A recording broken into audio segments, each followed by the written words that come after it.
This is the Sunday stream opening song because the other song is copyrighted. La la la la la la la la la la la. Oh, look, here comes Dog Cat Fox. Hi, Sky.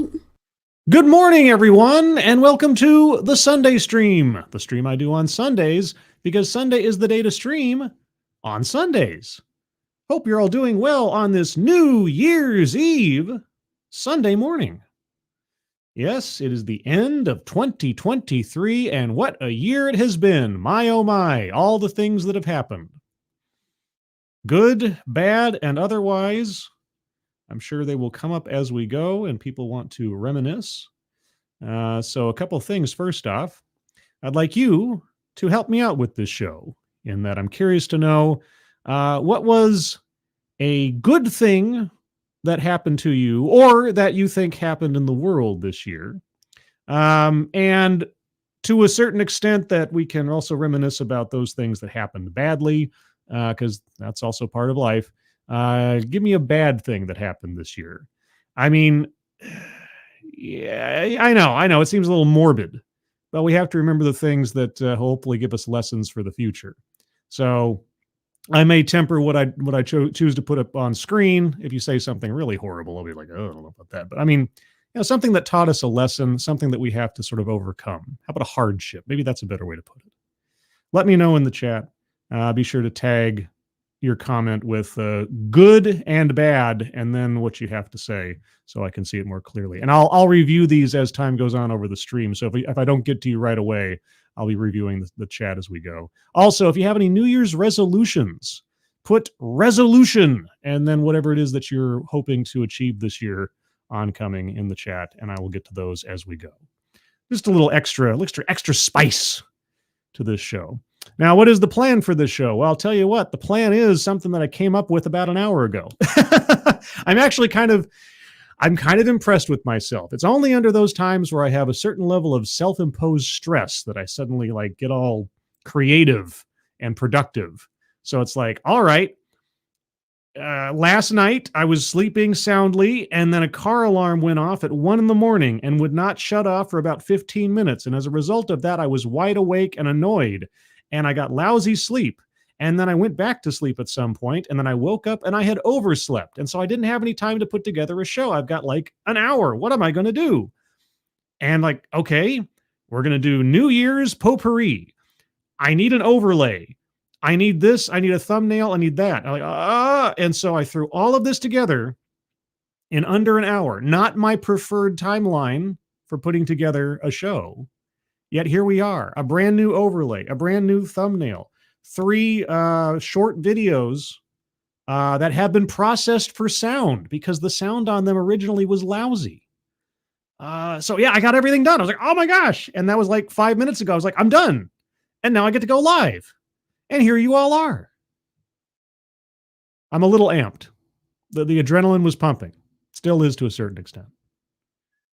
But that being said, who is joining me on this beautiful, beautiful New Year's Eve Sunday morning? Noah Sencio, good morning. Shio Gorath, good morning. Zed the Snarky, good morning. Kashol, good morning. Keeverdam, good morning. And thank you, Keeverdam, pinned to the top of the chat box.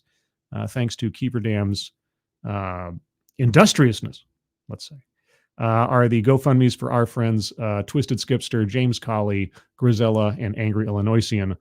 Each of them and their families have experienced a hardship of some kind in the now almost previous year.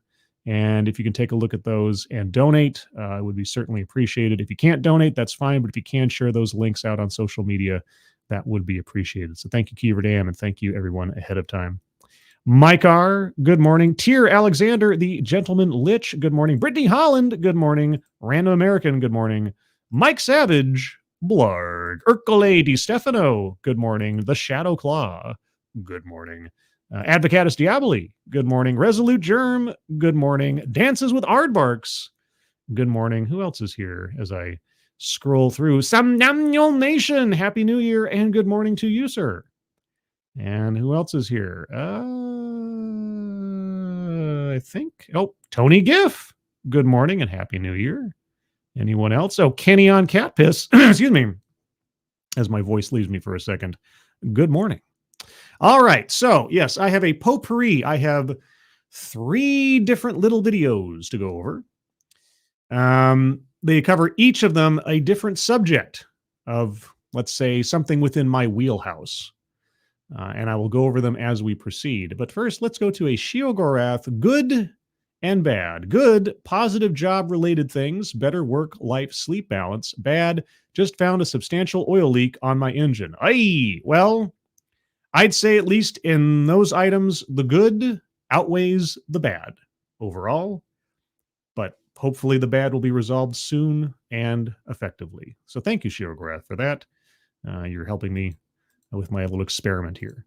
Let's see. Noah Sentio, good thing my wife and I lost 20 pounds this year so far. Collectively, or like each of you lost 20? Like one of you lost 10 and the other 10, or one 8 and the other 12? Sorry, the ambiguity of the sentence hits my sort of I shot an elephant in my pajamas kind of thing. I was curious to know. Let's see. Shadowclaw. I was tempted to do a bad thing that happened in my family, but figured probably not. Yeah, I might be, not to, reduce anyone's actual, hardships or anything. I might be tempting fate with asking for people to give me a bad thing that happened to them this year, because it could be pretty bad.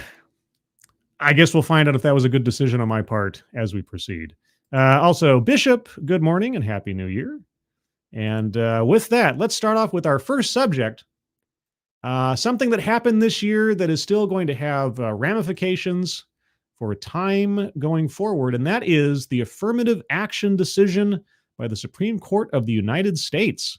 Yes, earlier this, late spring, early summer, I guess, depending on how you look at it, the Supreme Court of the United States shot down affirmative action, as in race-conscious admissions decisions in universities and colleges. But of course, that decision and the rationale behind it has implications for far more things than just colleges, as I've talked about many times on the show. But maybe I'll have an opportunity to do that again today. This is a news piece, that tells us after affirmative action, college applications have changed.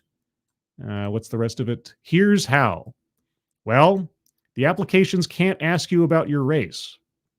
That's kind of it. Colleges are not allowed to use race as a value factor in assessing someone's opportunity for getting access to college or getting admissions into college. Now, the court did say, and I'm curious to see if the report says this, the court did say that it is not somehow illegal for a student in writing a cover letter, in telling their life story, if a hardship or an obstacle or some element of their growing up or development academically or otherwise had to do with their race, they can still mention that. So, for example, if someone is telling their story, it's like, yes, when I was growing up in the South, I was the subject of racism from this, this, and this. And because of that, I decided I was going to do this with my life and my academic career, etc. You can bring up your race, your ethnicity, your gender, and so on, if it is relevant to your personal life story that a college might find worthwhile. It is not disallowed for a student to mention their race, their gender, their nationality, their ethnicity, or whatever. But the college cannot actively use that as a filtering tool for who will get in. Now, of course, a lot of this goes on to the honor system, right? Because there might not be any official policy at a college now for valuing race in admissions. That doesn't mean the person in the admissions office can't sort of, give preference, put one file at the top of the pile, and so on. Whether or not you can prove that or not is another question. So anyway, now that affirmative action has been shot down, what are college applications having to do to change to fit the new setup? Let's proceed. Well, it's been 6 months since the Supreme Court struck down affirmative action in college admissions. Yes, students now applying for college are grappling with that change. Grappling with that change. Why? This is what I don't get. It's like, Okay, so I can't rely on the disability of my skin color for getting into college now. I find that so bizarre. It's like, oh no, I can't any longer be assessed on what I look like. Grappling with that change. Was it really that big of a change? CNN's Gabe Cohen reports. Hi, Brown. My name is Lanija, and I am a Black girl in STEM.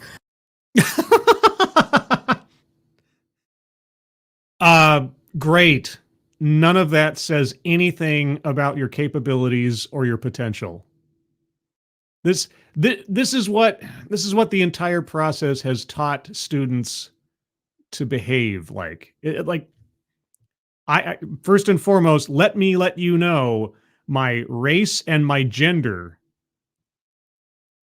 Okay. That's Lanija Russell's application video for Brown University.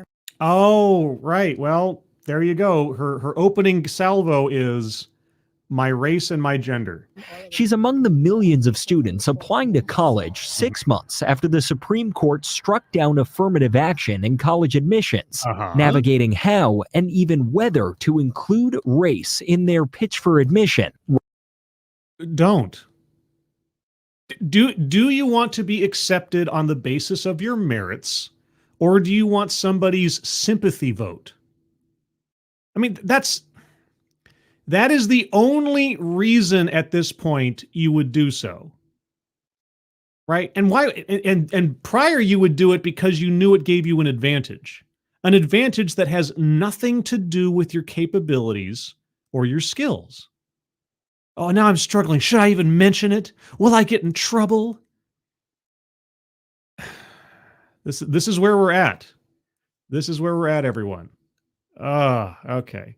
Let's see. Dance of the Aardvarks, real bad thing. The pandemic of vocal fry. Oh, God. Hey, everybody, what's going on? I just want to tell you about my story. This is my story. A story about a scratchy throat.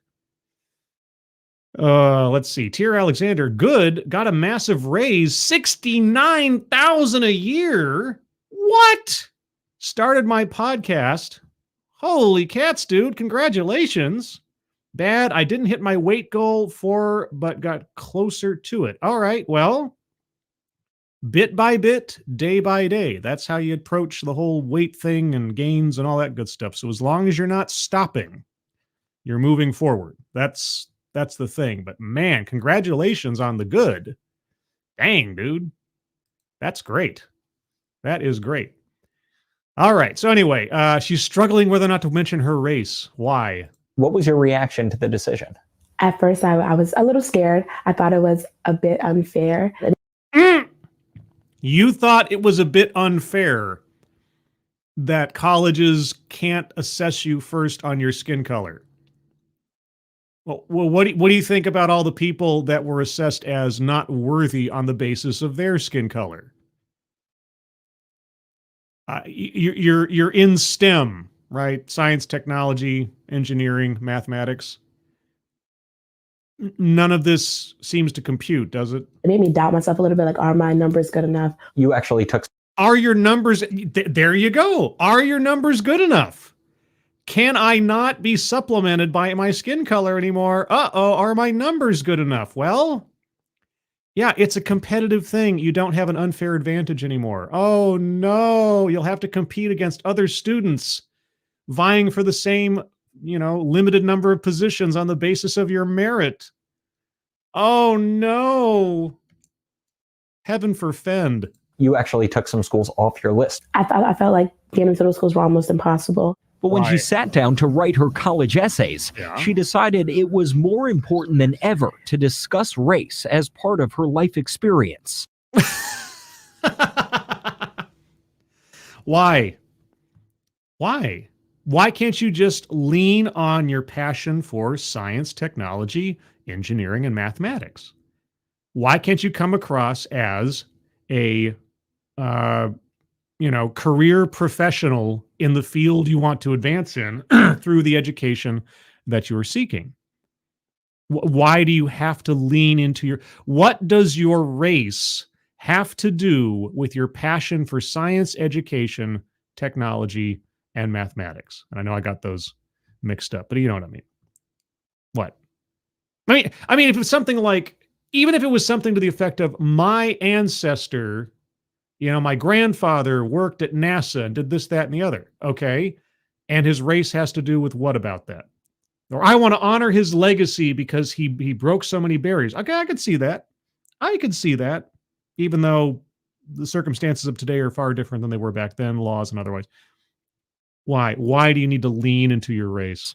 I believe it made me emphasize that I was Black a bit more than I probably would have. I started expressing myself more through my photos, my hairstyles. Her main essay is about growing up in a rough part of Baltimore. The thing that's important to me is my identity, who I am as a person. Yeah, who you are as a person has nothing to do with your skin color.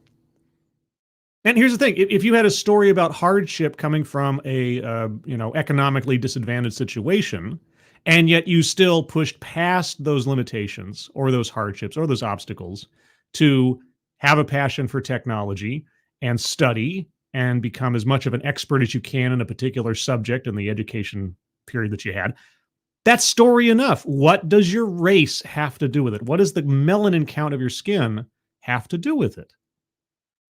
And race is a big part of that. You think Why? schools are still looking for that diversity? Of course they are. They're looking for any way they can get around the affirmative action decision without breaking the law, technically. Yes. Do not ignore such a crucial part of your identity. It's, oh man, I tell you, this drives me absolutely up the wall. What does your skin color say about you as a person? What? And if you have an answer for that question, I hate to tell you this, but you just might be a racist. College advisors like Tracy Ramos are encouraging Black students not to shy away from race in their applications, especially in their essays. It paints a holistic picture of who you are. Do you think without boxes to check, it's even more important to write about these issues? I do.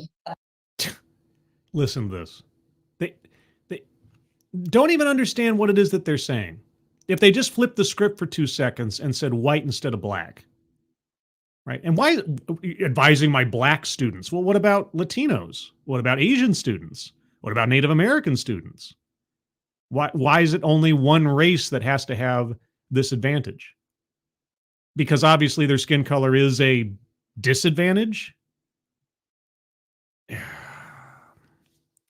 Yeah, like I say, it's going to be the honor system, and I'm going to be curious to see what kind of audits are done, because there will be audits in the years to come of colleges and their admissions on the basis of demographics.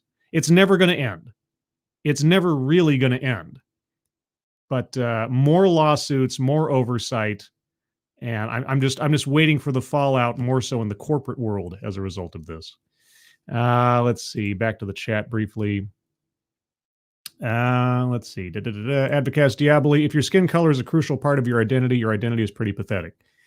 I would say so. I'm sure there are arguments elsewise that I might take into account, but otherwise, yeah, not really. Shadowclaw, I feel bad for these young people. They are often more than not brainwashed by this point and struggle with whether or not they are more than what you see. Well, just like we saw with her opening video essay, Introduction to Brown University.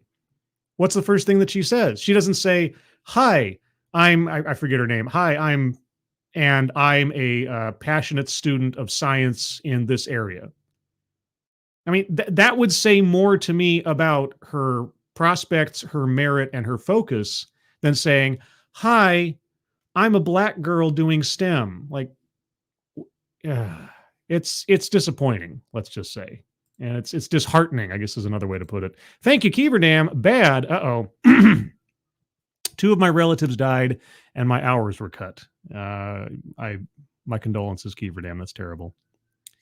Resolutions: lose weight, grow my hair out, don't overreact to issues, and expand my interests. Well, that's all good stuff. And my condolences to your family. And also on the hours were cut. That's not too good either. Maybe time to look for a new job. I don't know. Yeah, my dad always says the best time to look for a new job is when you have a job. And while you're looking for a job, your job is to find a job. I don't know if that means anything to anybody, but hey. Also, good morning and Happy New Year, Zombie Teddy. Good morning and Happy New Year, Those Ain't Real Dude. Hope you're doing well. All right. So, and if I didn't already say, good morning and Happy New Year, Meh. I am pausing frequently here because I don't want to have any copyright claims, strikes, or otherwise on this stuff if I can avoid it at the end of the new year, or the end of the current year into the new year. A lot of the elite colleges are looking for ways to identify these students. Mm-hmm. Yeah, they're looking for ways to cheat. They're looking for ways to get around the Supreme Court's ruling. What does that tell you? They're looking to still discriminate admissions on the basis of race. Think about that for a second. Just think about that for a second. I don't want to hear any complaints from anybody about systemic or institutional racism who also promote affirmative action. Let me just state that for now and into the future. The key piece of advice is make it easy for the colleges to know all of who you are. Many schools have added questions to their applications so students can discuss their life experience and how they'd add to campus diversity. Yeah. We'll say anything other than race. Describe an experience with discrimination. The University of Oregon values difference. Yeah, it's all semantics. Everything they can possibly do. See, they can't explicitly ask you what your race is, but they can encourage you to offer it up of your own volition. So then they can just sort of mentally discriminate in the admissions office without having to have a checkbox. This is so cynical. This is so insidious. It's just perpetuating racial discrimination in college admissions, except now it's undercurrent, right? It's a microaggression, if you will. It's a conscious bias. So all the complaints we've heard for years about subtle racism, it's the subtle racism. It's the racism that doesn't quite come to the surface, but you know is there. Well, we know it's here in college admissions because they're telling us. They're doing the very thing that they would complain is endemic to society in general. The subtle discriminations. Oh, but this is for a good cause, everyone. Oh, man. As a student athlete, Vice President of the Black Student Union, and Vice President of the National Society of Black Engineers. Sean Manley's essays captured his unique experience as a Black student in rural Maryland. No, they captured his unique experience as someone who is a go-getter, industrious, looks for opportunities, and takes leadership roles. If he had been president of any other societies that did not have the word Black or African American in them or whatever else, it would be just as impressive if you're looking at it on a merit-based level. But we don't want to care about merit. We just want to care about the aesthetic. Jeez, this is depressing. I was scared at first that they wouldn't be able to see my race and see all the challenges that come with it. See your race and all the... Oh, okay. Well, what pity should I take on you on the basis of your skin color? You tell me. You tell me. How should I assess you as an inherent victim because of your skin color? Is that really what you want? Is that really what you're looking for? Is that what you want people to see anyone with a skin shade similar to yours as? A victim. Someone who has troubles and struggles immediately without even talking to you, right? Without getting to know you as an individual. All right. I'm very proud of who I am. And yeah, okay. I would probably be proud of who you are too. What does what you are have to do with it? It's a very important part of why I'm here. Do you think it will put you in a better spot? I don't know if writing it in my essay is good or bad yet because it's good. Don't worry. It's good. It's good. The colleges are just starving for an excuse to bring in students who volunteer their racial demographic, as long as it fits with their racial demographic desires. Don't worry, it's a good thing.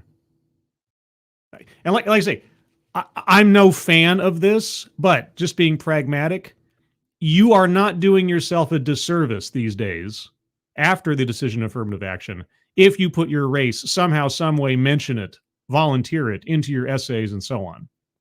The colleges want that. They can't say they want it, but they want that. Kind of like the experiment class. The Supreme Court decision has added a new level of stress to an already stressful college application process for students like Sean and Lanija. You mean the application process of, boy, oh boy, I hope my academic achievements prior to this will qualify me for admission against a competitive market of spots in colleges? Welcome to the real world. I don't know what to tell you. Experts expect historically black colleges will see higher enrollment and more applications. Because they're allowed to discriminate on the basis of race because of their historical record? I've never quite understood that. Historically black colleges. Well, that just means that, what? They're given a pass?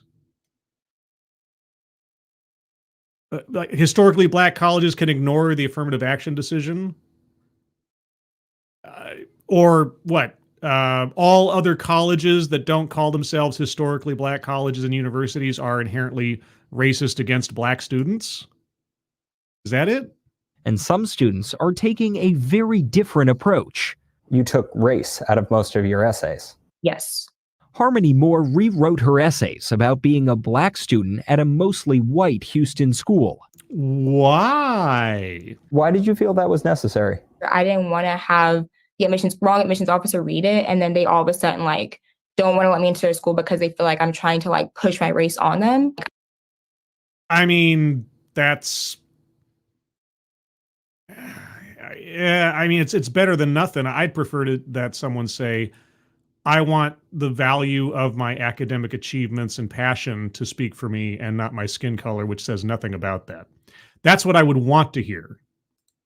So I don't know if that's quite... Holy cow, Fostonia! Well, first off, good morning and Happy New Year. Thank you so very much. Hiya, Scribe. I'm in STEM, and you can see our hiring is affected by a DEI goal. Unfortunately, the side effect is making skin color and sex a priority. Fundamental basics take a back seat. Old hiring standards are dropping.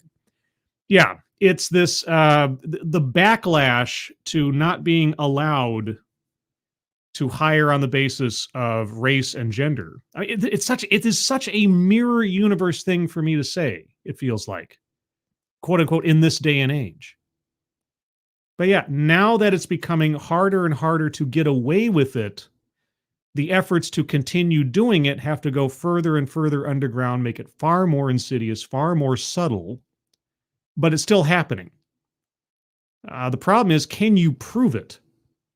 Well, like I said before, the companies and organizations that either have promoted or have had initiated DEI practices after affirmative action, because the argument for diversity in allowing an organization to squeeze by, in the case of colleges, Title VI and the 14th Amendment. Now the question resolves down to Title VII for employers.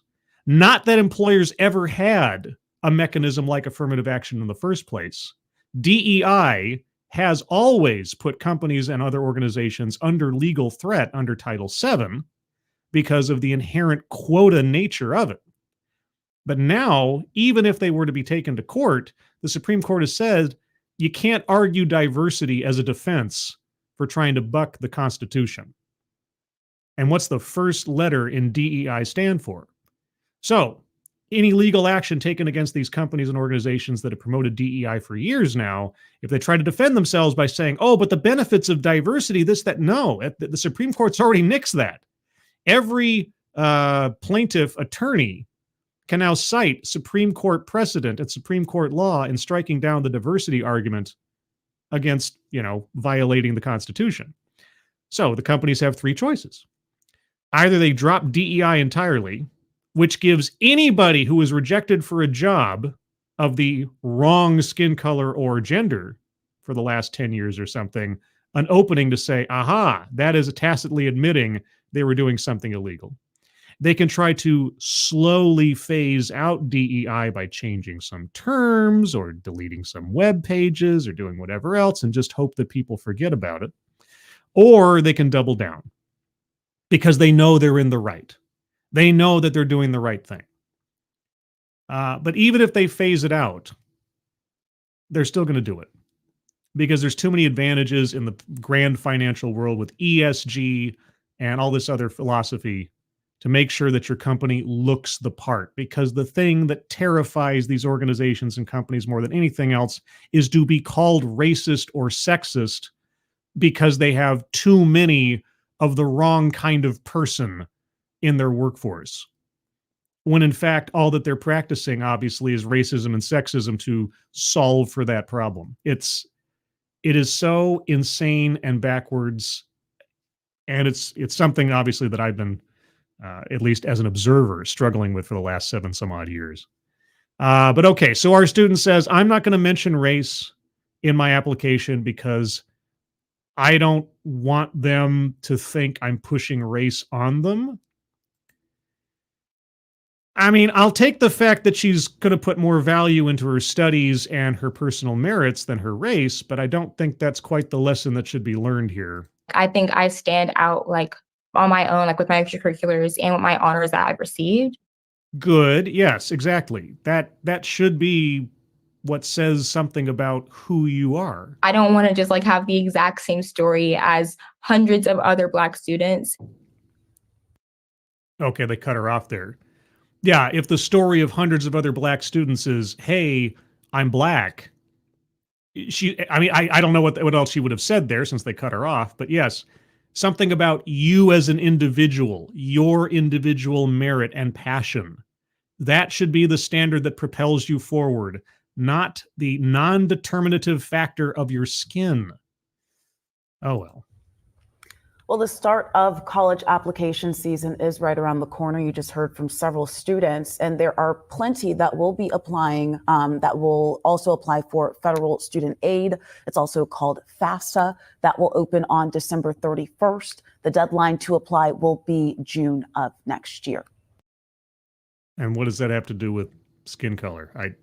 Okay, that was a little disconnected. I would have liked to have heard more from that last student on her rationale. I don't know why they cut her off. Probably because she wasn't. I don't know. I could be mind reading. This is my speculation.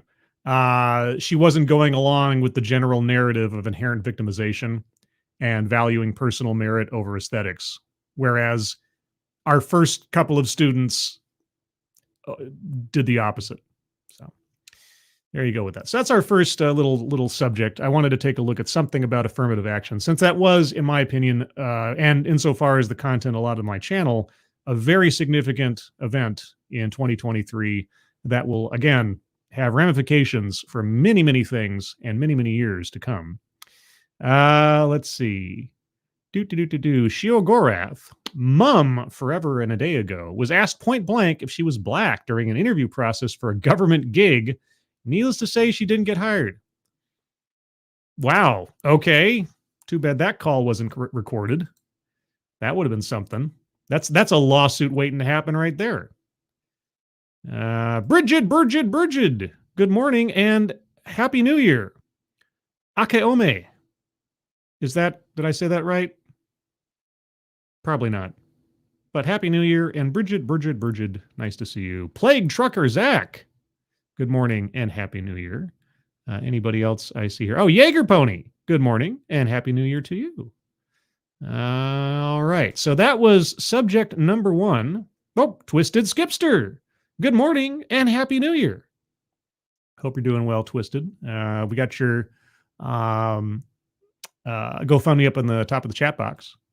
And I'll remind again for anybody coming in late, if you take a look at those at the top of the chat box, for our friends Twisted Skipster, James Colley, Grisella, and Angry Illinoisian. If you can donate there, I'd appreciate it. If you can't, that's fine. But if you can, share those out on social media. That would as well be appreciated. Uh-oh, Bridge is going to challenge me again. Scribe. Nihongo Jozu. I don't know. I've been, I've mentioned this now a couple times on Midnight's Edge and elsewise, and I was on a stream with Brian from 70s Rock Fan talking about certain things. But I have been involved in watching many a Korean K-drama and fantasy type show series the last year or so. I cannot speak Korean. A couple of shows have been Japanese, but I tell you, I find them a lot more interesting than some of the stuff being put out by U.S. Hollywood these days. And even if I can't understand the language, the acting really then does become important to shine through the subtitles in some things. I can recommend, if you guys care, season 1 at least of the show Alchemy of Souls. Season 2, they did some goofy thing. It wasn't bad, but it was a bit bewildering. So season 1 of Alchemy of Souls. What are we watching right now? Uncanny Counter. The names of these things are so bizarre. They're kind of like comfort food. Sometimes the plots and the storylines and the rules of the universe don't quite align, especially with the things that Studio Dragon puts out there. Between Sweet Home, Uncanny Counter, and Alchemy of Souls, trying to find a rooted set of rules for how their magic and or supernatural things work, you kind of have to turn your brain off at some points and just go with it. But most of them are fun and keep me occupied. So anyway, that's a side note. What do we have next? Well, this is one that the title just really caught my attention. Let me pull it up here and get it ready right here. All right. Well. Losing white male privilege after transitioning. I'll say that again for those of you in the cheap seats. Losing white male privilege after transitioning. Can you dig it? Super Mutant 2099, good morning and happy New Year's Eve to you. Hope you're doing well. All right, so what are my thoughts on this ahead of time? Well, I suppose that's what you would want to have happen, right? I mean, if you've lost your white male privilege after transitioning, then I would say that's a successful transition, right? You've completely taken yourself out of that benefit that is automatic based on someone's gender. So I'm curious to find out, will this be framed as a success story, or will it be framed as a complaint? I'm not quite sure. I guess we'll find out. It's only about a minute and a half long. I believe this is just a segment from a longer conversation, but this is what they put out there. So this is the title: Losing My White Male Privilege After Transitioning. Are you ready? Well, let's go. So I got to ask you about this. Is intersectionality of like combat, being in the Navy, a Desert Storm, plumbing, engineering, being the senior supervisor of a power plant. Okay. All of those things have nothing to do with one's gender. It's, again, personal merit and experience over the aesthetics. Holy cow, Jaeger Pony, thank you so much. It's very generous of you. Off to the UK later today. Oh, wow. Hope everyone has a wonderful New Year's. A little Sunday stream frustration is just what I needed before spending the evening at the airport. Well, anything I can do to disrupt the monotony of going through airline travel to the UK. Well, if you're giving me Canadian $25 flying from Canada to Auckland, are you moving there? Are you visiting family? Like, what's taking you to the UK? If you can say, I mean, if it's some kind of secret mission or something, I'll just blink twice and I'll accept that. But I hope one day to take a trip to the UK and Europe, since I've made so many new friends as a result of YouTube. At some point, I would actually like to visit them in person. I have yet to meet a YouTube friend in real life yet. A fellow YouTuber. Yeah, Irate Alex and Tailed Feature, and some others. It would be really nice to do that sometime. But yeah, so what takes you to the UK? Visiting family. Okay, that's good. That's good. I have some distant relatives over in the UK that have no idea that I exist, I think. I think it's just one of those genealogy things I got one time that said, oh yeah, this person here and that and the other thing. So yeah, but anyway, someday I will visit Scotland and Ireland and some of the ancestral homes of my, mostly my mother's side of the family. My mother's side of the family was Scottish and Irish, at least in large part. My father's family was more, I want to say, Germanic in the general. My dad's side is, well, I mean, both my sides of my family are kind of mutts in a way, but I think his was more like German and Belgian, and my mother's side was more Irish and Scottish. But yeah, someday. My dream is to take a train trip across the country and then fly out from the East Coast to the UK, because I always have loved train travel.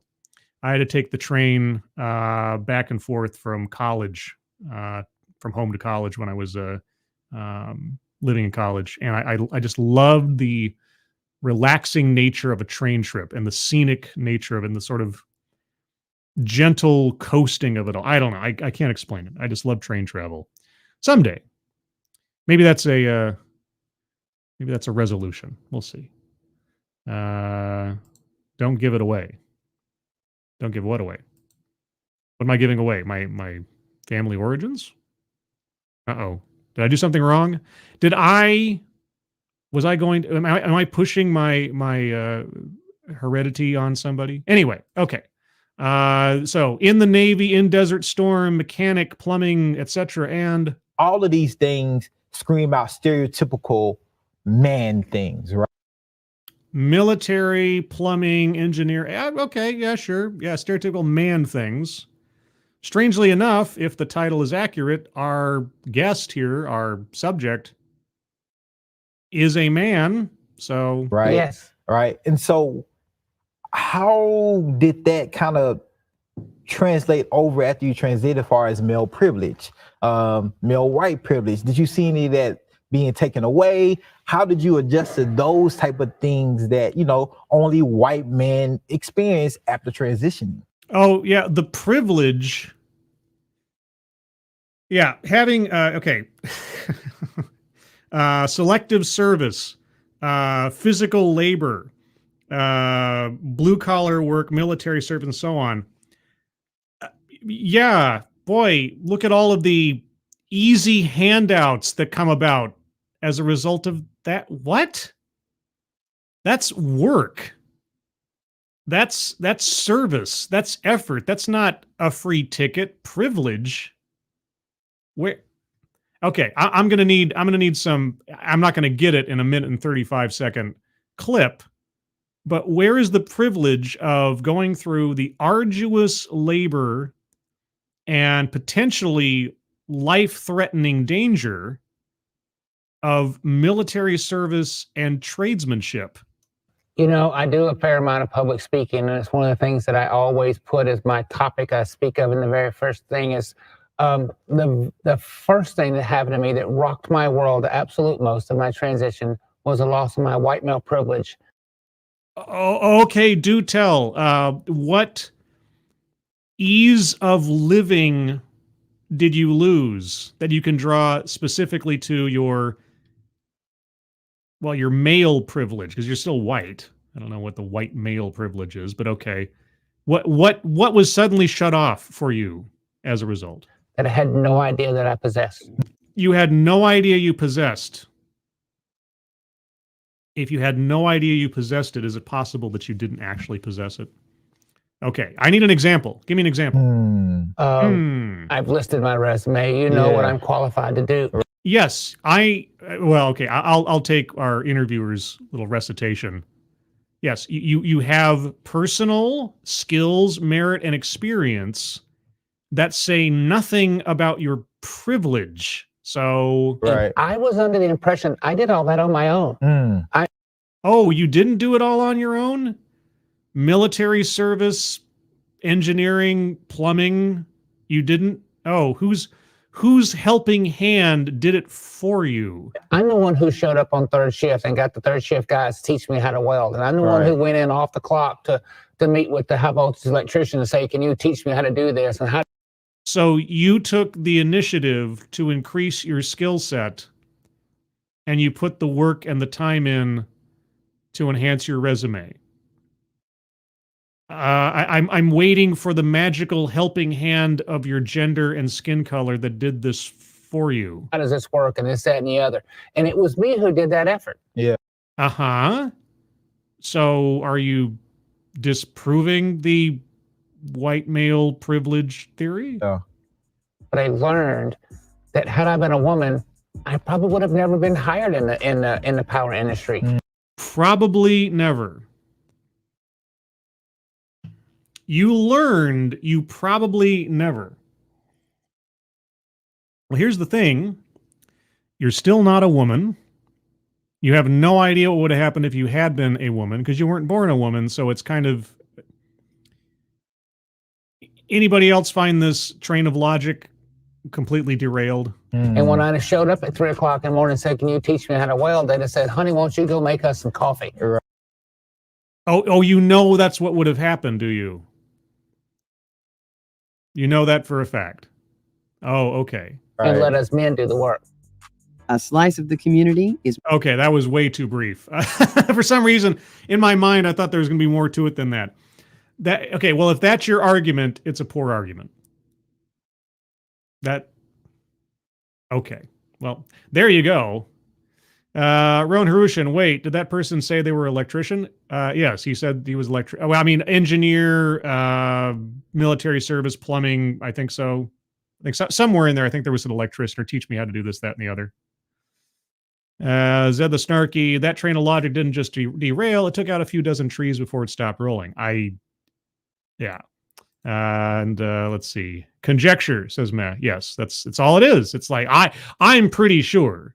More likely than not, in a reality that I've never lived in and does not exist, and so on. Those ain't real, dude. Proving a negative? Yeah. It's like, it's obvious it never would have happened. Why? Okay.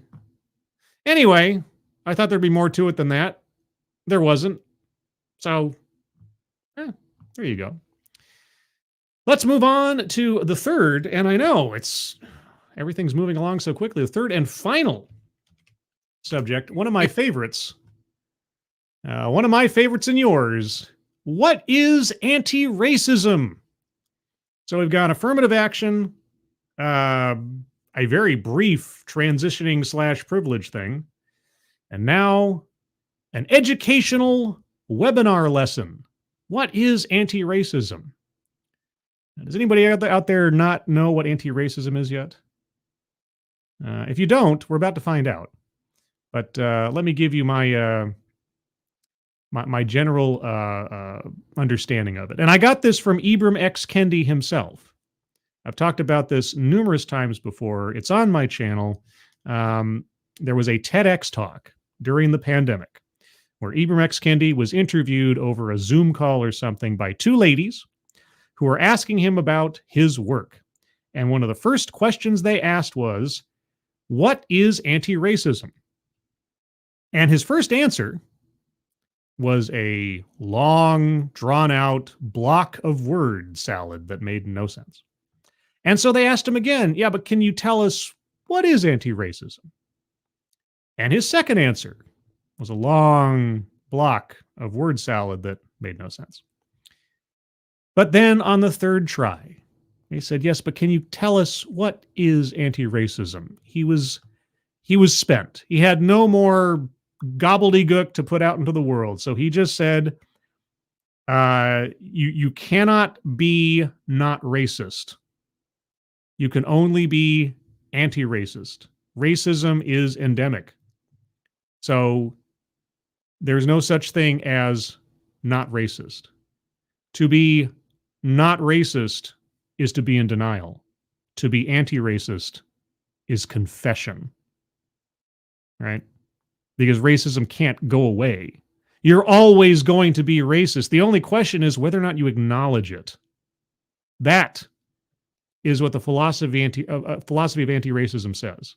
Racism is a universal constant. It is in all things, all people at all times. The only question is whether or not you confess it. And anti-racism is confession. Perpetual, eternal confession and penance. Mostly coming from white people, because white people have a lot to apologize for because of what they look like. And anybody who's not white has to expect that apology, I guess, or feel like they're inherently victimized. Rowan Harushin, okay, 1, construction is hard labor more fitting for men who have sturdier muscles and frames. 2, there have been women working in construction lately, but fulfilling roles that guys probably would hate. I mean, stereotypically, I imagine more supervisory roles or, logistical roles.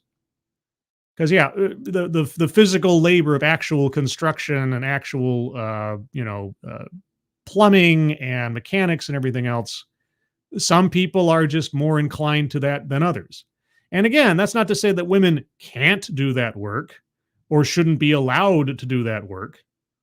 If they choose to, they should be able to do it to the extent that they're able, Just like you can find women who are physically stronger than men on average.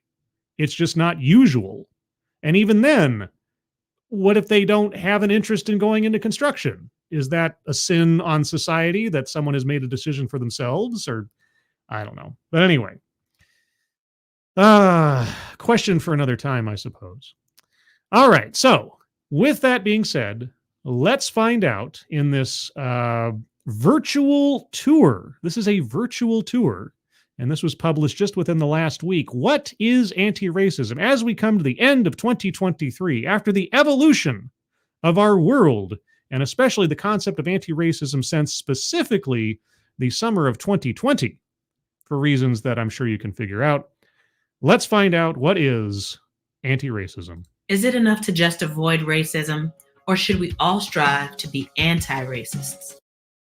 Just to avoid racism. How is, okay, I guess I'll have to ask, if I am not racist and I do not either perpetuate in myself or encourage in others, and conceivably will pass on this same principle to my children or anybody else in my social group, how is that any different than what one would think would be the concept of anti-racism? If I'm not racist, how is that not anti-racism? And what exactly does that mean? I don't know. Well, if you've got questions on this subject, you've come to the right place. Yay, I have plenty of questions. Unexpected virtual tours and training. Oh, this is a training session. You guys ready to be trained? Oh boy, I'm ready to be trained. Hello, I'm Joy with Unexpected Virtual Tours and Training. Hi, Joy. I'm Scribe, where we host radically creative DEI training and virtual events for remote and hybrid teams. Radically creative? Oh man, that sounds like a TEDx talk right there. Radically creative. Let's think about what the opposite number would be. Toxically creative? Go ahead and hit those like and subscribe buttons so that you can keep up with the best DEI training and team building content. Yeah, well, I'll carry that forward to my own channel. If you haven't already, hit that like button and subscribe and hit that bell. Yes, you can become a subscriber. So today we're talking about a subject that gets a lot of press. Yes. Anti-racism. Mm-hmm. It's tempting to call it an idea or a concept. Because it is. But in fact, it's more of a verb. It's more of a verb?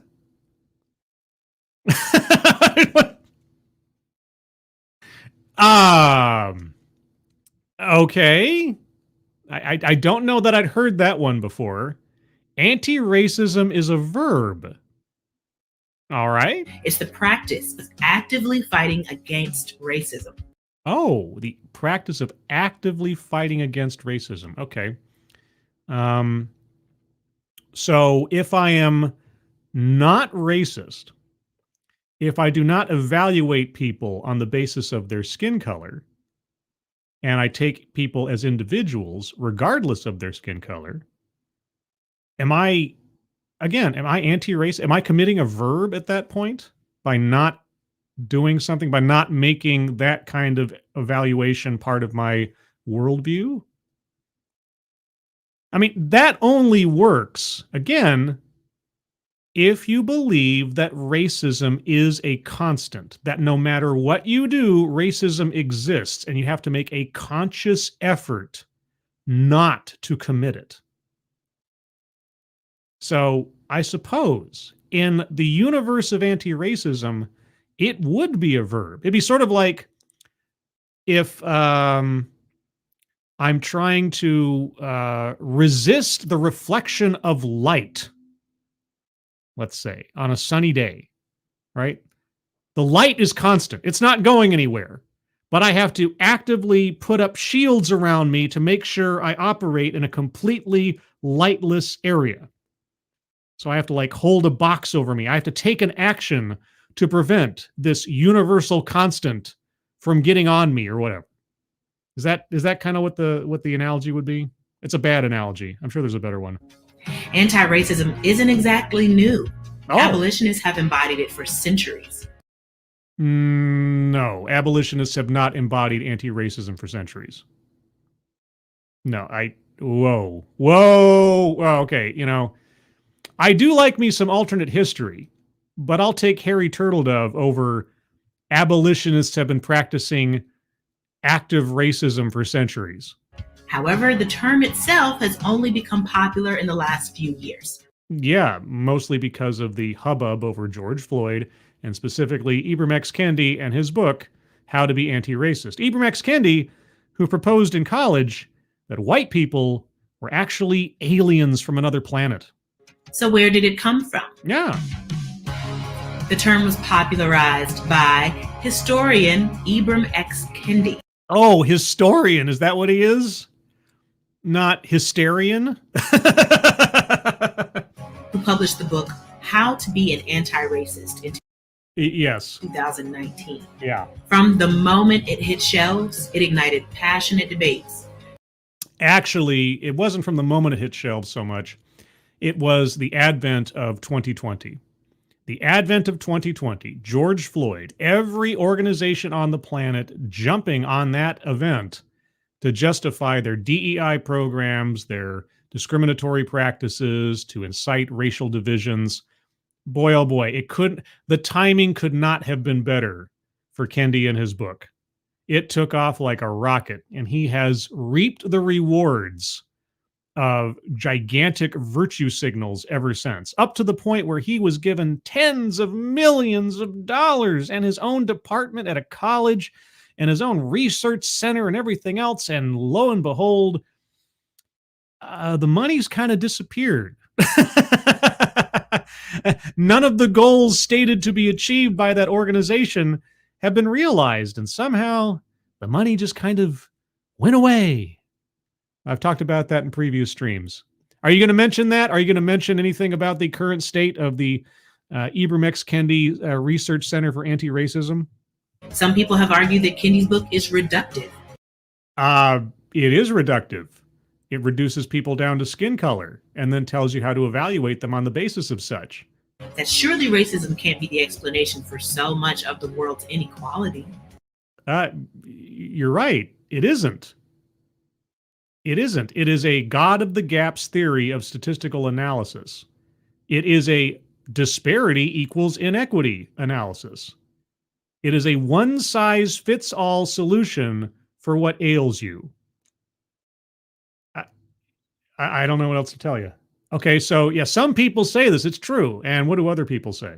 Others have wondered whether the anti-racist standard is too high. And the anti-racist standard is... What is the anti-racist standard? that surely no one can be anti-racist all of the time. It's easy to be anti-racist all the time. Just take people for who they are, not what they are.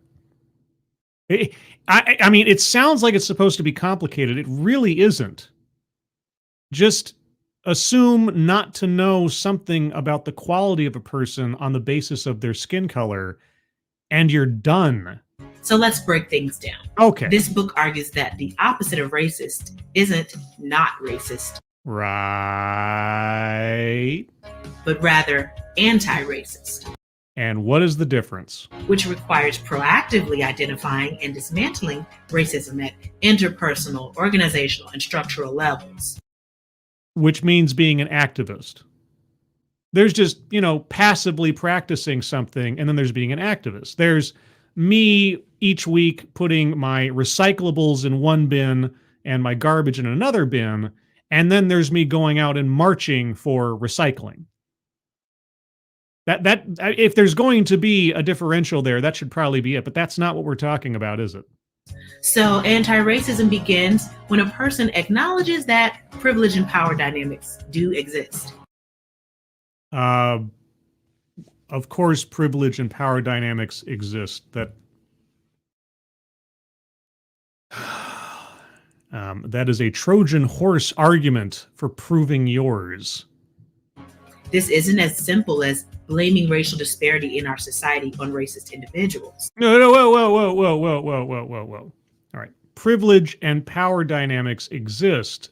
They're not all based on race. They can be, depending on the society or the organization. Like say, I don't know, historically black colleges and universities. Or Oregon State University using discrimination as part of their admissions process, even though they don't want to say so. That kind of thing. Or you have something that's as blatant as you can imagine, like apartheid South Africa or something. The fact that power structure, you have to admit the power structures exist. Power structures exist amongst people, period. It's not all race-based. And just saying, yes, power structures exist. Well, now you're one step closer to being anti-racist. What?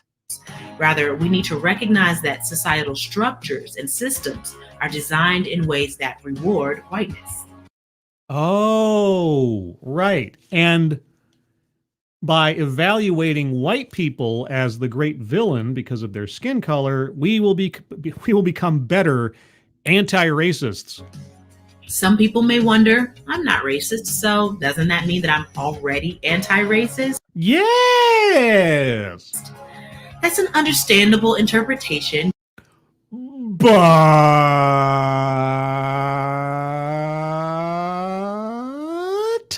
it's just not accurate. Oh, it's just not accurate. Okay, well, tell me why. Describing yourself as not racist signifies an internal decision to behave based on factors other than race. An internal decision. Yes. You see, I'm hesitant to agree because I'm like, the devil's in the details. There's something about the word she's using to make this argument that's going to lead me towards a bad end if I start agreeing. But okay. Yes. Choosing to make skin color as relevant to my estimation of a person as hair color or eye color, I suppose, is an affirmative decision, let's say. Except that it's effectively unconscious. Think about it for a second. How often, except for redheads, of course, because depending on how you look at them, they're either, minions of evil or really hot. Other than that, how often do you encounter somebody and the first thing you think to yourself actively is, oh, their hair color is X or their eye color is Y, therefore I know something about them. It just doesn't occur to most people, I think. It's just not even a thought in the forefront of their mind or in the back of their mind.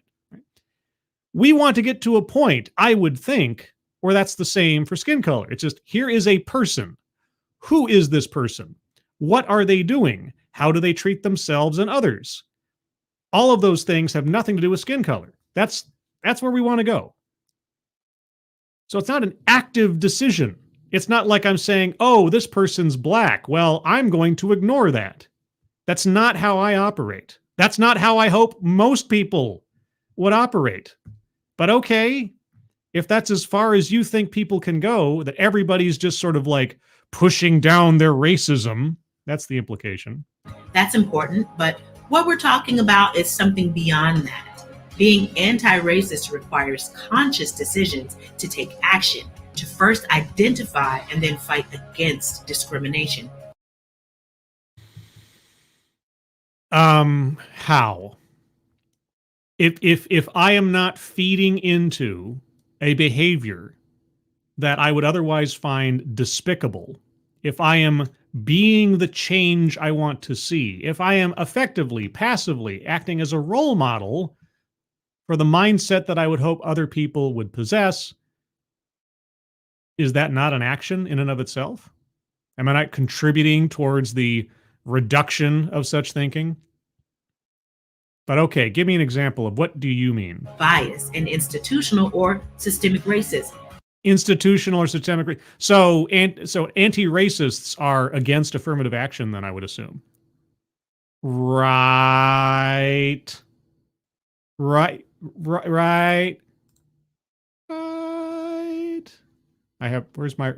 got my right thing all the way down. Right. So it always seems like it goes on longer when I put it into a video. Right. Okay, anyway. That commitment to stepping up and taking action beyond simply changing our own individual attitudes is crucial. Give me an example. What is an overt affirmative action I can take to be a good anti-racist?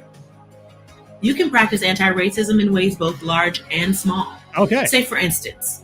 All right, this music is overwhelming. I wish I could filter it out. I didn't. Why have this playing throughout the entire thing? It's very annoying. And it also makes me wary of like some kind of copyright claim or something. You work on a big project with an East Asian colleague. I work on a project with an East Asian colleague. Okay. Even though you both contribute equally, your work on the project lands you a promotion. What was I doing? How much experience and time do I have compared to my coworker before this project? Are our career paths and efforts and work exactly the same up to this point? While your colleague gets left behind. How long has my colleague been at the company compared to me? See, you're we're not even 20 seconds into your example, and already there are questions that bring up possible additional factors to the circumstance than just race.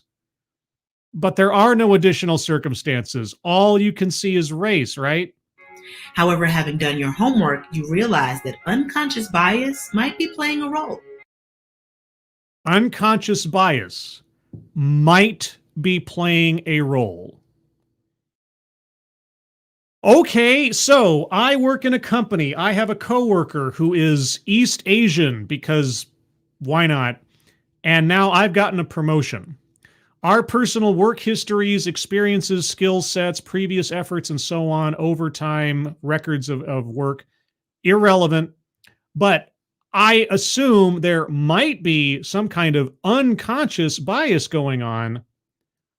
What, as a good anti-racist, should I do? You know that research shows that stereotypes often lead Asian employees to be viewed as workers rather than leaders. I do? Asian employees are workers rather than leaders? I mean, if you... Wait, is that anti-racist research telling me this? Which contributes to promotion disparities. Uh-huh. If you say so. Knowing this, you decide to speak up. Oh, I decide to speak up. So, because my Asian coworker can't advocate for himself or herself, I don't think that was specified, in seeking a promotion, I'm taking, what, the defensive route? Well, obviously, since you're Asian, you've been victimized here. So I'm going to speak up obviously disabled and disabilitied Asian coworker. Perhaps you choose to turn down the promotion. So I'm going to protest what I assume to be, without any actual evidence, racism against my coworker by turning down the promotion. Where in this story did I find evidence that something unfair occurred? And recommend your colleague instead. But does my colleague have the same tenure, experience, and skill set as I do? So I'm going to recommend my colleague for the promotion I am turning down just because of their ethnicity. Okay, what were you saying earlier about systemic or institutional racism? You know that racism is both either denigrating and or elevating someone on the basis of their skin color or ethnicity, right? You know, it goes both directions. This is anti-racism at work, is it? You say. Or you encourage the C-suite to review their promotion policies to identify clearer and more inclusive criteria in order to reduce barriers to opportunities. Oh, so I get a promotion option or offer versus my East Asian colleague. I know that they offered this to me because I'm not East Asian, not because I have any evidence of that, but because of someone said so at some point.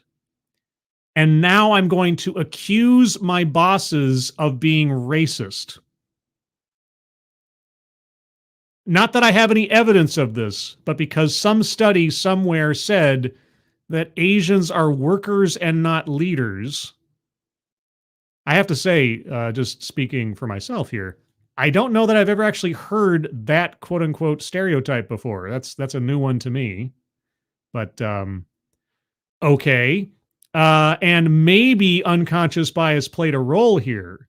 So I'm going to tell off the C-suite that whether they know it or not, they're giving me an advantage over someone else because they're secretly racist. I wonder if I will ever enjoy a promotion opportunity again in the future at that company with that kind of attitude. All of these actions, the learning, speaking up, advocating, they all contribute to anti-racism. Or it contributes to my declination of career opportunities. And also taking pity on someone because they happen to be a particular ethnicity. Oh boy, that's a good look. Now, this doesn't mean that you have to know everything or You're right. You're right. Making assumptions about people's minds and motivations and deciding that they are villains because something happened that I have interpreted as inherently racist, because obviously nobody would give a promotion to an Asian person because Asian people are really workers and not leaders. And I'm the good person and I'm going to tell everybody off, even though I literally know nothing about anything that I'm making accusations about. You're right. You don't have to know everything to be a know-it-all. Or how to solve every problem. Anti-racism requires continuous learning and unlearning. Continuous learning and unlearning. Oh, like unlearning the idea that people are people, so why should it be you and I should get together? I forget how the lyrics go. My Sunday morning failings. Are you listening to yourself?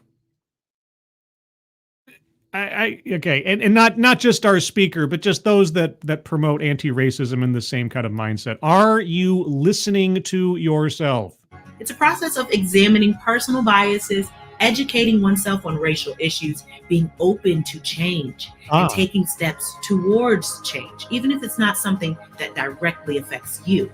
Oh, right. Making assumptions about the motivations of others, taking pity on others on the basis of what they look like or where they come from, assuming to know the quality of someone or the opportunity someone can make for themselves because of what they look like. Yeah, this is really good stuff. This is really good stuff. Boy, I can't wait to integrate this way of thinking into my life.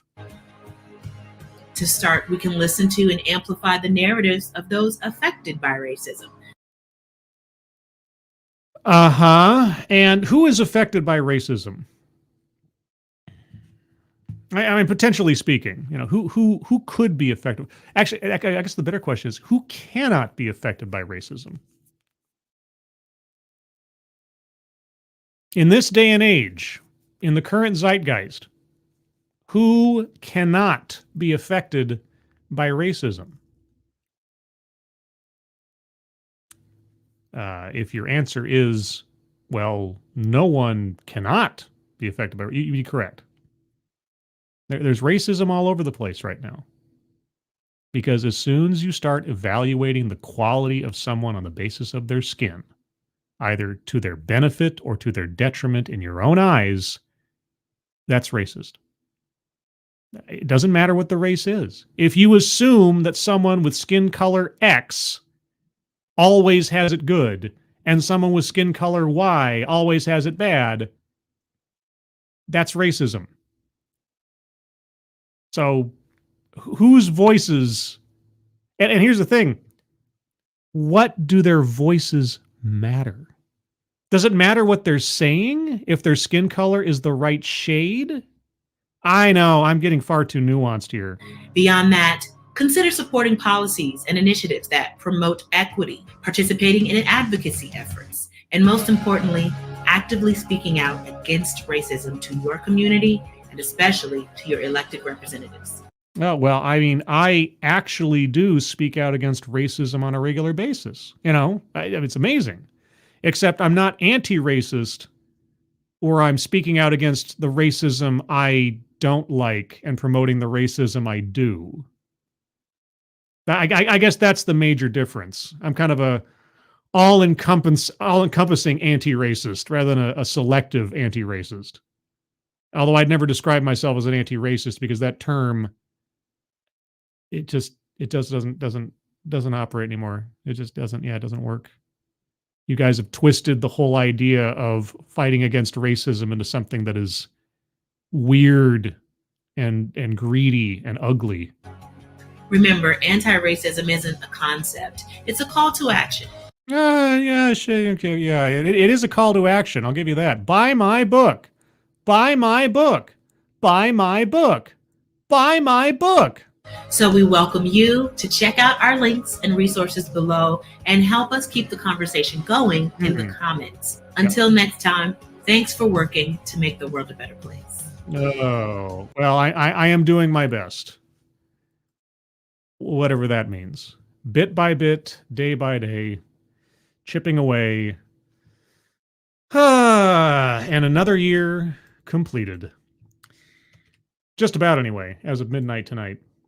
A couple of things. First and foremost, in the chat, I've just put a link to the Discord server for my channel. If you're interested in joining the Discord server, if you're not already a member, just click on that. You'll find yourself on the landing channel called Say Hello. And in addition to saying hello, you just have to put in the secret word. The secret word tells me and my moderators you actually watch the stream and have thus earned the right, the entitlement, the privilege of joining the Discord server. And today's secret word is Happy New Year. I know it's a phrase. Just say, hello, Happy New Year, and I'll know you watched the show. And you can join the Discord server and join all the other members of the... Okay, I'm not going to say Scribe Tribe. Let's not make that a thing. That was a cheesy joke from a long time ago. I still kind of... I mean, part of me still likes it. I have an unconscious bias towards it. But yeah, if I ever start out a show by saying, what's up, Scribe Nation, or anything like that, boy, oh boy, I'll have jumped the proverbial shark. A couple other things. There is a new episode of Living on Borrowed Crime on my channel right now. Did it on Friday with The Misery Machine, made up of Drewby and Yurgi. If you're interested in true crime or you have friends that are interested in true crime, I would ask you to tune them in to my series, Living on Borrowed Crime, where I interview true crime content creators. I'm making an affirmative effort to reignite that series going into the new year. I've already made some inquiries to some other YouTubers and such to see if I can get interviews lined up in the near future. So looking forward to that. Let's see. Also, I'm not going to say why, because I don't want to give anything away. But if you are a fan of TED Excellence, or you've never seen a TED Excellence before, I, for certain reasons, would recommend you watch the most recent episode regarding movie critics and watch all the way to the end. I know, am I begging for watch time? Not really. I mean, I guess that is a consequence, but just saying, if you missed this week's episode of TED Excellence, you might want to watch the whole thing. I'm not going to say why. If you don't know, you'll find out. And those of you that know, don't say anything in the chat. Just let it go. That's the way it works. But beyond that, first off, thank you, Keeverdam, for putting the links to the Living on Borrowed Crime playlist in the chat, as well as the TEDx in the chat. As well as, yes, do you know, and I never mention this because, I don't know, I keep forgetting. I do have a merch store. There's a link in the chat, or the description below. You get TEDx mugs and Scribelight t-shirts and Moonbase stuff. And I don't know if I still have it on there. I had a COVID face mask that had the words "Got it" on the front, which doesn't send exactly the correct message during that era, but if they're still there, I can't remember if I still have them on there, but I did at one time. Also, I have a Pepperjack shirt on there. I like the pepper. I have my own Pepperjack shirt. I think it's pretty nifty. I think I made that look pretty good. So, yeah, if you'd like some Scribe merch for any particular reason, the TEDx coffee mug is actually pretty swank. I got my own one of those. I got a TEDx coffee mug and a Pepperjack shirt. And my mother, my dear Mama Scribe, even bought the Super Surround Scribelite shirt that has Wander Above the Sea Fog on the back of the shirt and the Scribelite avatar painting on the front of the shirt. It is, wolf montage kind of cheesy. I'll give you that for a t-shirt, but she likes it. She's got it. Anyway, I don't know what else to say about stuff, but that's just where it is. I want to thank everybody here for a very interesting and exciting 2023. I would not do this stuff without you. I should say I wouldn't do it and wouldn't enjoy it as much as I do without you. I think I'd probably still do it. I still need an outlet. We all need an outlet for what's on our minds and what's going on in the world, to vent, to educate ourselves or otherwise. But certainly your presence, your participation, your support, both for myself and everybody in the little YouTube sphere that I exist in. When I see you guys on the channels, in the chat of other channels that I go to or visit, or my friends, whether it's Sinatra or Monkey or Midnight's Edge or Tailed Feature or Script Doctor or any of the true crime channels, sometimes when they do premieres and things like that, it's always nice to see you guys and know that we're all sort of existing in a mutual little universe. I also appreciate the fact, I want to say this very specifically, when we do the bingo cards on the TED Excellences, that is my favorite part of the show, because for me, it means I'm keeping my mind active. I'm really paying attention to what was said, and I'm really trying to assess what we were shown, what we were told, and how it applies to the argument we were given. But more than that, I appreciate everyone who takes a moment to as well think about what we listen to and give me your best arguments or comedic arguments. I'll take those as well in trying to figure out the bingo card. That discussion, that sometimes argument and debate, and sometimes, disagreement is the most valuable thing I think that those shows bring about in us, is that civil discourse. If there's one thing I would encourage everybody specifically to take into 2024, is to, both in yourselves and as you interact with others, practice and promote civil discourse, even in the face of disagreement, even in the face of someone who says something that really turns you off, that ultimately we treat each other with respect, and even those that we would find despicable, in what they have to say on certain subjects, political issues, social issues, and things, that they be given a fair hearing. We don't shut people down just because we disagree with them, even if we vehemently disagree with them. All ideas should be brought to the light, because light is the best disinfectant for those things that are bad. Otherwise, you just drive them down into the recesses of places and you don't know when they're going to pop up again. It's better to have a bad idea debated out in public than to shut down the possibility of it ever being said in the first place. So, if I have a resolution for us all going into 2024, that's the one that I would want promoted more than anything else. I think that would solve a lot of problems, or at least alleviate a lot of stress. But with that as my closing line, everybody, thank you so much for joining me. Moderators, thank you for keeping an eye on things. Even though everyone here is so well behaved, you have very, very little to do. Everybody who donated, either to myself or, again, to the GoFundMes at the top of the chat box for our friends Twisted Skipster, James Colley, Grisella, and Angry Illinoisian, please give those a look. And if you can't donate, please do share those out on social media. Everyone, thank you again for an amazing 2023. Looking forward to 2024. I hope you all enjoy your New Year's Eve. I hope you all have a safe and happy New Year's Eve. I hope in the general terms, here and forward into the new year, you're all safe and well. If you are not well, please, please get well soon. And I will see you on the next one. Take care. Happy New Year. Bye-bye.